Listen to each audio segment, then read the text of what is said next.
శ్రీ గణేశాయ నమః, శ్రీ గురు దత్తాత్రేయ నమః. ఈ వీడియోలో మనం ఈ రోజున ఫిబ్రవరి మాసంలో వృశ్చిక రాశి ఎలా ఉందో తెలుసుకుందాం. వృశ్చిక రాశి విశాఖ 4వ పాదం, అనురాధ 1, 2, 3, 4 పాదాలు, జ్యేష్ఠ 1, 2, 3, 4 పాదాలు వృశ్చిక రాశిలోకి వస్తాయండి. ఈ రాశిలో స్త్రీలకు పురుషులకి ఈ మాసంలో గ్రహ సంచారం మిశ్రమ ఫలాలు ఘోషిస్తున్నాయి. అంటే కొన్ని పరిస్థితులు అనుకూలంగా, కొన్ని పరిస్థితులు ప్రతికూలంగా జరుగుతాయి. అయినా సరే మీరు ఏం కంగారు పడాల్సిన పని అయితే లేదు. తోసిరాజు ఆటగట్టు మన పని మనం చేసుకుని వెళ్ళిపోతే అవి అనుకూలంగానే మారుతాయి. ఇకపోతే ఆరోగ్య విషయంలో మాత్రం జాగ్రత్త అండి. ఆరోగ్యం సూచనలు పాటించండి. ఏమాత్రం అనారోగ్య పరిస్థితి కలిపినా వెంటనే వైద్యుని సంప్రదించండి. ప్రయాణంలో జాగ్రత్త, ఇతర విషయంలో జాగ్రత్త. సెటిల్మెంట్లు ఏం పెట్టుకోకండి. వృశ్చిక రాశి వారు ఈ మాసం సెటిల్మెంట్లు ఏం పెట్టుకోవద్దు. అలాగే కొత్త వ్యవహారాలు ఏం పెట్టుకోవద్దు. అలాగే కొత్త వాళ్ళతో జాగ్రత్త. అలాగే భూగృహ సంబంధ లావాదేవీలు కూడా కొంచెం వాయిదా వేయండి. అలాగే ఆర్థిక విషయాలన్నీ ఇలా వాయిదా వేయండి. అంటే ఆర్థికంగా పర్వాలేదు, ఏదో సమయానికి డబ్బులు చేతి ఉంటాయి, కానీ రుణాలు చేసిన పరిస్థితి ఏర్పడుతుంది. కొంచెం జాగ్రత్తగా చూసుకోండి. అనవసర ఖర్చులు ఉంటాయి, అధిక ఖర్చులు, అనవసర ఖర్చులు కూడా కనిపిస్తున్నాయి. ఇకపోతే కొన్ని సెటిల్మెంట్లు మాత్రం ఏమొద్దు దయచేసి. కొన్ని విషయాలు మాత్రం పెద్దల మాట పాటించండి. అనుభవజ్ఞులు ఉంటారు కదా, అనుభవజ్ఞుల సలహా పాటించండి కొన్ని విషయాల్లో. అయితే కుటుంబ పరంగా బాగుంది, దంపతుల మధ్య సఖ్యత ఉంటుంది, కానీ అప్పుడప్పుడు కాస్త చికాకులుగా ఉంటాయి. అర్థం చేసుకోండి. అర్థం చేసుకుని మసలుండమ్మా భార్యాభర్తలు. అలాగే మీ సంతానం అయితే బాగుంటుంది. చదివిన వారంటే చక్కగా చదువుతారు.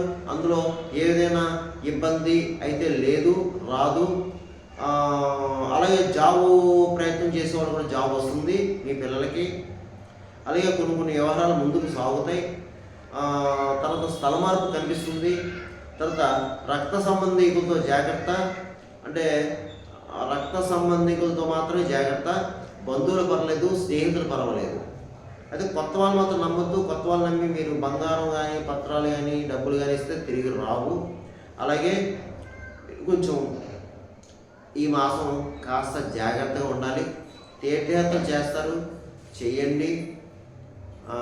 కాస్త మానసిక ప్రశాంతత కాస్త తక్కువ కనిపిస్తుంది మీకు. అయినా మీరు కంగారు పడకండి. కాస్త మెడిటేషన్ అనేది చేసుకోండి, బాగుంటుంది. ఇక రియల్ ఎస్టేట్ రంగం వరకు బాగుంది, వాటర్ ఫీల్డ్ వరకు బాగుంది, ప్రైవేట్ కాంట్రాక్ట్స్ కూడా బాగుంది. అలాగే కాకపోతే ఏంటంటే మీరు కొంచెం కష్టపడాలండి. నేను చెప్పిన 4 ఫీల్డ్లో కూడా కొంచెం కష్టపడాలి. కష్టపడితేనే ఫలితం దక్కుతుందండి అయ్యా. ఇకపోతే సినిమా టీవీ రంగం వరకు బాగుంది.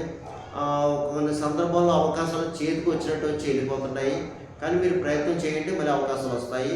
అలాగే రాజకీయ నాయకులకు మాత్రం కొంచెం జాగ్రత్తగా ఉండాలని మీరు. ప్రయాణంలో జాగ్రత్త, డబ్బుల విషయంలో జాగ్రత్త. అలాగే రక్త సంబంధికులతో జాగ్రత్త అండి. రాజకీయ నాయకులు రక్త సంబంధికులతో జాగ్రత్త. ఆరోగ్య విషయంలో జాగ్రత్త. ప్రజల్లో పర్వాలేదు, ప్రజల్లో మంచి గుర్తింపు తెచ్చుకుంటారు. ప్రజలకు కావాల్సిన పనులన్నీ చేస్తారు, మీరు బాగానే ఉంటుంది. కానీ మీ పర్సనల్ వ్యవహారం వచ్చేందుకు కాస్త ఇబ్బంది. అది పబ్లిక్లో పర్లేదు, పబ్లిక్లో మంచి పేరు ప్రఖ్యాతులు ఉంటాయి మీరు. కానీ మీ పర్సనల్ వ్యవహారం కాస్త ఇబ్బంది కనిపిస్తుంది.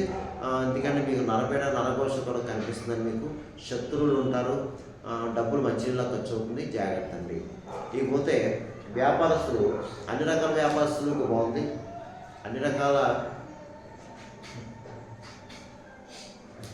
ఇకపోతే వ్యాపారస్తుల విషయానికి వస్తే అన్ని రకాల వ్యాపారస్తులకు బాగుంది. చక్కగా వ్యాపారం సాగుతుంది. జాయింట్ వ్యాపారస్తులకు బాగుంది, మంచి లాభాలు వస్తాయండి. ఉద్యోగస్తులకు మాత్రం కొంచెం కష్టపడాలి. కొన్ని సందర్భంలో పై అధికారులతో మాటలు రావచ్చు. అయినా మీ పని మీరు చేసుకుని వెళ్ళిపోండి, ఏం పర్వాలేదు, బాగానే ఉంది. చదువుకునే విద్యార్థులు మాత్రం చాలా కష్టపడి చదవాలమ్మా. చదువుకునే విద్యార్థులు ఎవరైతే ఉన్నారో, ఎవరైతే ఎగ్జామ్స్ ప్రిపేర్ అవుతున్నారో, ఎందుకంటే రాబోయే కాలం పరీక్ష కాలం కదమ్మా, పరీక్షలు రోజులు వస్తున్నాయి కాబట్టి మీరు చక్కగా చదవాలి కూర్చొని. ఇతర ఏం పెట్టుకోకూడదు, మీరు ఇతర వ్యాపారం పెట్టుకోకూడదు ఇప్పుడు పరీక్షలు అయ్యే వరకు కూడా. సరేనా? జాగ్రత్తగా చదవండి. ఇకపోతే వివాహమైన అమ్మాయిలు అబ్బాయిలు కూడా ప్రయత్నం చేసుకోండి అమ్మా. అలాగే విదేశాలకు వెళ్ళేవారు అంటే ప్రయత్నం చేసుకోండి, చదువు రీత్యా, ఉద్యోగ రీత్యా. మీరు సక్సెస్ అవుతారు. ఇక నేను చెప్పిన ఈ వృశ్చిక రాశి వారికి ఈ మాస ఫలితాలు కేవలం మీకు 40% పనిచేస్తుంది. మిగతా 60% కూడా మీ జన్మజాతం మీద ఆధారపడుతుంది. మీ జన్మ లగ్నాతో జరిగే దశాంతర్దశ ఉన్న పరిస్థితి. ఎందుకంటే అందరికీ జరగాలని రూల్ లేదు, జరగకూడదు రూల్ లేదు. చాలామంది కాల్ చేస్తున్నారు, గురుగారు మీరు చెప్పినవి జరిగిన కొంతమంది, జరగలేదు కొంతమంది కాల్ చేస్తున్నారు. ఒకటి గుర్తుపెట్టుకోనమ్మా, మీ జన్మజాతం మీద ఆధారపడుతుంది. ఒకవేళ మీకు సలహాలు సంప్రదింపులు కావాలంటే కింద నెంబర్ ఉంది, ఆ నెంబర్ కాల్ చేయండి. మీకు తగిన సలహాలు సూచనలు ఇవ్వడం జరుగుతుంది. అపాయింట్మెంట్ తీసుకోండి. ఇక ఈ ఫిబ్రవరి మాసంలో వృశ్చిక రాశి వారు నేను చెప్పిన పరిహారం చేసుకుంటే మీకు ఈ మాసం దిగుస్తుంది. ముఖ్యంగా ఈ ఫిబ్రవరి మాసం మాఘమాసము, అనగా శివకేశులు ఇద్దరికి ప్రీతికరమైన మాసము, ఇష్టమైన మాసము. ఆ శివకేశులు మనం వేడుకుంటే తప్పకుండా మన కోరిక నెరవేరుతుంది. శివుడు అభిషేక ప్రియుడు, విష్ణుమూర్తి అలంకార ప్రియుడు. శివుడికి అభిషేకాలు చేయించుకోండి. ఈ ఫిబ్రవరి మాసం అంతా చక్కగా దేవాలయంలో శివుడికి అభిషేకం చేయించుకోండి, అర్చన చేయించుకోండి. అలాగే పక్కన అమ్మవారు ఉంటారు, అమ్మవారు కుంకుమ చేయించుకోండి. అయితే ముఖ్యంగా ఈ శివుడికి పంచామృత స్నాన అభిషేకంతో పాటు ముఖ్యంగా ఆవు పాలు, చెరుకు రసం, ద్రాక్ష రసం, దానిమ్మ రసం, ఈ 4 పదార్థాలతో అభిషేకం చేయించుకుంటే సకల శక్తులు, రోగ రుణబాధలు ఉన్నవారు తప్పకుండా ఈ 4 పదార్థాలు అభిషేకం చేయించుకుంటే తప్పకుండా మనకి మంచి గుణం వస్తుంది, శివుడు అనుగ్రహిస్తాడు. ఇకపోతే ముఖ్యంగా అన్నాభిషేకం. ఈ మాఘమాసంలో శివుడికి కానీ మనం అన్నాభిషేకం చేస్తే తప్పకుండా మీ సమస్యలు తీరతాయి. ముఖ్యంగా రాజకీయ నాయకులండి, ముఖ్యంగా రాజకీయ నాయకులు, అలాగే కోర్టు కేసు ఉన్నవాళ్ళు, పెద్ద పెద్ద ఆస్తి తగాదాలు ఉన్నవాళ్ళు, పెద్ద పెద్ద సమస్యతో బాధపడే ఎవరైనా ఉంటే తప్పనిసరిగా మీ దగ్గర దేవాలయంలో శివుడికి అన్నాభిషేకం చేయించండి, ఏకాదశి రుద్రాభిషేకం చేయించండి. తప్పకుండా పరిస్థితులు దుష్ప్రభావం తగ్గుతాయి, మంచి ఫలితాలు వస్తాయి మీకు చేయించండి. అలాగే విష్ణాలయంలో స్వామివారికి అర్చన చేయించండి. స్వామివారికి ఇష్టమైన తులసిమాల సమర్పించండి. తులసిమాల అంటే విష్ణుమూర్తికి, వెంకటేశ్వర స్వామి వారికి ఇష్టం, సమర్పించండి.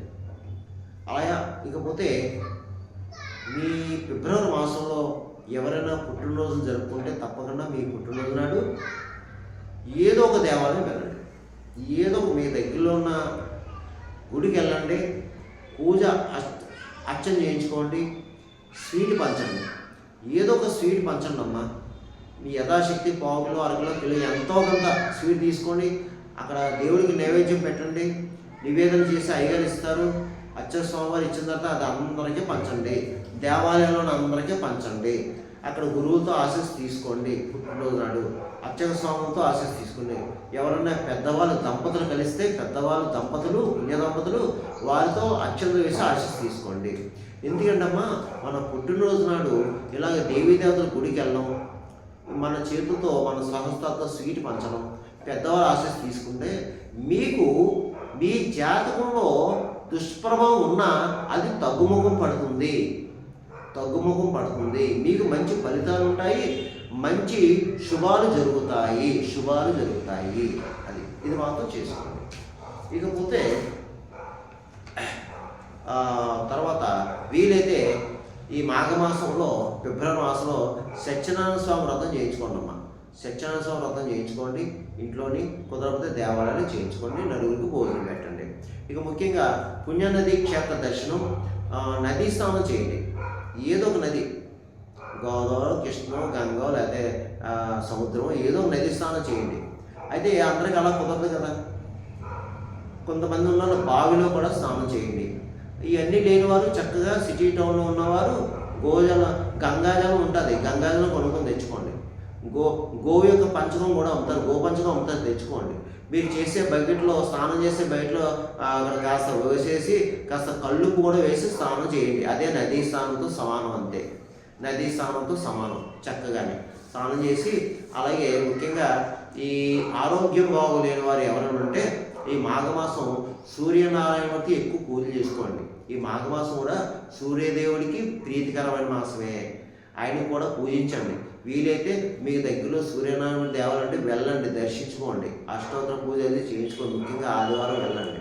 అలాగే దానం చేయండి. ఆదివారం గోధుమ దానం చేయండి. ఆరోగ్యం బాగలేని వారు ఆరెంజ్ కలర్ వస్త్రంలో గొక్కిలంప గోధుమ పెట్టి దానం చేయండి, ఆరోగ్యం బాగలేని వారు. అలాగే ప్రతిరోజు ఆది చదువుతం చదువుకోండి, సూర్య అష్టకం చదువుకోండి.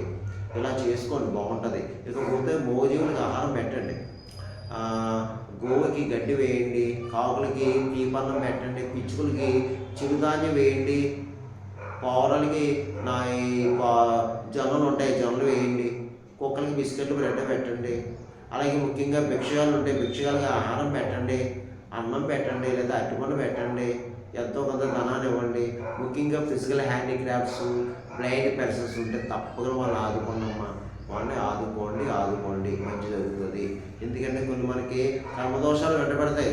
మన ఎన్నో చాలామంది కాల్ చేస్తున్నారు, నా గురువు గారండి ఇలాగా నాకు ఈ పూజ చేసేసాను, ఆ క్షేత్రం వెళ్ళాను, ఈ దేవుడి దగ్గరికి ఎన్నెన్నో చేసేసాను, ఎంతో ఖర్చు పెట్టాను, నా పనులు అవ్వట్లేదు. ఎందుకంటే పూర్వజన్మ పాపకర్మలు ఒకటి ఏడుస్తున్నాయి కదా మనకి. ఆ పూర్వజన్మ ఆ పాపకర్మ కడుక్కోవాలంటే ఇలా దాన ధర్మాలు చేసుకోవాలి. ఏదో మనకు ఉన్నంతలో, అంతే మీదంతా ఊడ్చేయమంటా లేదు నేను, ఏదో మనకు ఉన్నంతలోనే దానం చేయాలి. మన దగ్గర 100 రూపాయలు అంటే 10 రూపాయలు దానం చేయాలి. ఏదో ఎవరికైనా పెట్టండి, లేని వాడికి పెట్టండి, పేదలను ఆదుకోండి. అలాగే అనాథాశ్రమాలు ఉంటాయి, పిల్లల యొక్క అనాథాశ్రమం మీ ఏదో అంటే వాళ్ళకి వస్త్రాలు లేదా ఆ బియ్యమో ఏదో ఇవ్వండి. ఇలా చేయడం వల్ల కర్మదోషాలు తగ్గుతాయమ్మా. చేసుకోండి, మీకు మంచి జరుగుతుంది. ఏం కంగారు పడాల్సిన పని అయితే లేదు, మీకు అంతా మంచి జరుగుతుంది, శుభం జరుగుతుంది. సర్వేదన శుభం, శుభం స్వస్తి.